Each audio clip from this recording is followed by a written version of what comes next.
Can she succeed where Emi Sakura could not? She's thinking this moonsault. Can she get it? Julia Hart finds her footing, steals herself on the top rope. Julia Hart moonsault press. The cover. 2, 3. What up, y'all? This your boy Ace here, and welcome to Afternoons Delight. Let's talk about this one, man. Julia Hart. For the first time since Julia Hart has been really established, she's fought back in her hometown of Minneapolis, just like Dante Martin earlier. I wanted to do a video about that match, by the way, because it was Dante Martin's first match, and that injury was gruesome at ROH Final Battle early. No, I don't think it was Final Battle, but it was just an ROH event early in the year in LA. But man, it was gruesome, man. Final Battle's coming up next month. But and I wanted to talk about Ronda Rousey too, but I didn't get a chance. It's too late now. But she had a match a couple of weeks ago on in ROH. But yeah, so Julia Hart, and I remember her first match in AEW was actually in Minneapolis on AEW Dark. Come a long way since that night. Long way since that night, bro. Long way since that night, bro. So she's from Bloomington, which is where the Mall of America is. I don't know how many of y'all have been to a Mall of America before. I've been there before.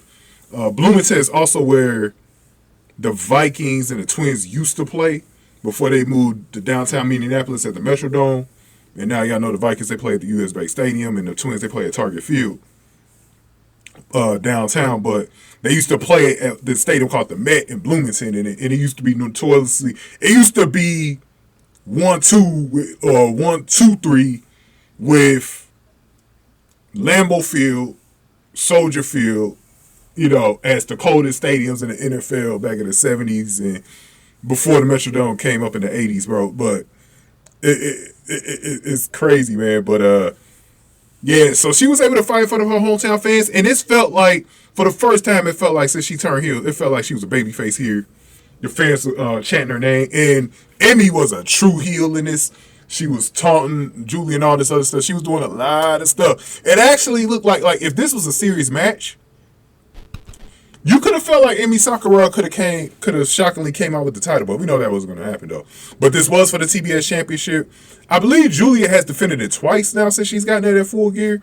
Tony has not defended it yet, but she will next week on Dynamite. But this was with house rules, so this was without submission. So let's go over how this match went, or recap how it went. Sakura's house rules choice was the match and could not end via submission. And that's really Julia Hart's strong suit, is the submission holds that she has. So, and that came up quite a bit in this match. We'll talk about it in a second. The broadcast team noted that Hart couldn't win using her Hartless finisher, which is the submission attack that she used to...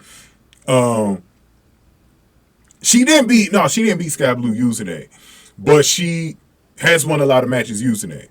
There was a Julia chant once the bell rang. Sakura took early control of the match and ended up hitting Hart with a crossbody block against the ring steps, hit it into PIP break. Coming back out of PIP break, Hart eventually battled back and applied the Hartless. Sakura tapped, but the broadcast team noted that while the hold was legal to use, it could not end the match. Hart released the hold and hit Sakura from behind with a lariat. Hart went up top and executed a moonsault. Sakura rolled over into the move for some reason, and then Hart pinned her 1, 2, 3, and that was all she wrote for Emi Sakura, who lost to Julia Hart to retain the TBS Championship. So Julia Hart once again looks very, very, very strong. Now, like I said, you know, towards the end of the match, it was like Julia kept forgetting that she couldn't use the submission holds. So she went to the moonsault. Now, when I was watching it live before they explained it, it looked like Emi Sakura, like maybe Julia Hart didn't have Emi Sakura in the right position because the moonsault wasn't clean when she landed. Like, she kind of missed her a little bit, like half her body. And I think, so what the broadcast was saying, that it was that Emi moved. I don't know if she did. Like, I gotta go watch it again, but I think they said she moved on purpose, trying to get out of it. So that explains maybe why the move. Because I was like, man, it's kind of weird because Julia probably had her too close to the corner, the ropes, the ring corner. I thought I was like, she looked a little too close to it. And so that might have been what it was. But it definitely, I don't think it was a botch, though, because, like I said, they wouldn't have said that in the broadcast if she had overshot it or not. So that's the good thing about that, man. But again, Julia Hart is the definition of somebody this year. She's up there for me with the likes of Kalani Jordan from NXT, and also Tatum Paxley as the most improved female wrestlers of the year, bro. Julia Hart is just this is an amazing match between her and Emi Sakura. I love it, and this is probably one of Emi Sakura's best matches in a while. Even the one that she had with Shida a few weeks ago was not even as good as this one. This one was a couple of weeks ago was not even. Was it Emi Sakura that faced Toni Storm as well? I think so, but yeah, man, I love this match, man. I loved it, man. It was a lot of good psychology in this match. Julia Hart actually was on the struggling side. Like, she was actually looking like Emi Sakura was going to have her number and was going to beat her. So, very interesting stuff, man. I love the match, man. I didn't get a chance to do a poll on this because I didn't have time. But, good win for Julia Hart. I wonder what's next for her, man. But give me your thoughts on this.